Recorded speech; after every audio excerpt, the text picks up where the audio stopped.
پیارے بچوں السلام علیکم، کیسے ہیں آپ سب؟ امید ہے کہ آپ سب خیر و عافیت سے ہوں گے۔ باب چہارم سبق نمبر 5 غلطیوں پر معافی مانگنا کی پڑھائی ہم مکمل کر چکے ہیں۔ آج ہم اس کے مشقی سوالات کرتے ہیں۔ اس سے پہلے پیارے بچوں، کیا آپ جانتے ہیں قرآن میں ہے سو تم معاف کرو اور درگزر کرو، یعنی اگر آپ سے کوئی برا سلوک کرے یا نقصان پہنچائے تو آپ اسے برداشت کرتے ہوئے معاف کریں اور درگزر کریں۔ سوال نمبر 1 درج ذیل سوالات کے جوابات بتائیے۔ سوال نمبر 1 کے جز نمبر 1، 2، 3 ہم اپنی کاپی پر کرتے ہیں۔ آئیے سب سے پہلے اسکیچ ریڈی کرتے ہیں۔ باب چہارم سبق نمبر 5 غلطیوں پر معافی مانگنا۔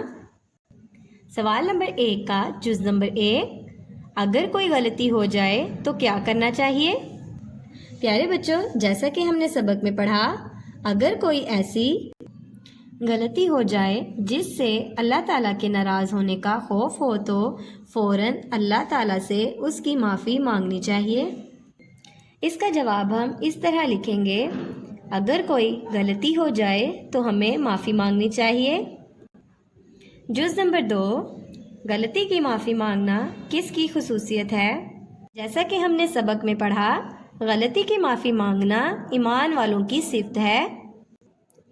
اس کا جواب ہم اس طرح لکھیں گے، غلطی کی معافی مانگنا ایمان والوں کی صفت ہے۔ جز نمبر 3 غلطی کی معافی مانگنے کی شرط کیا ہے؟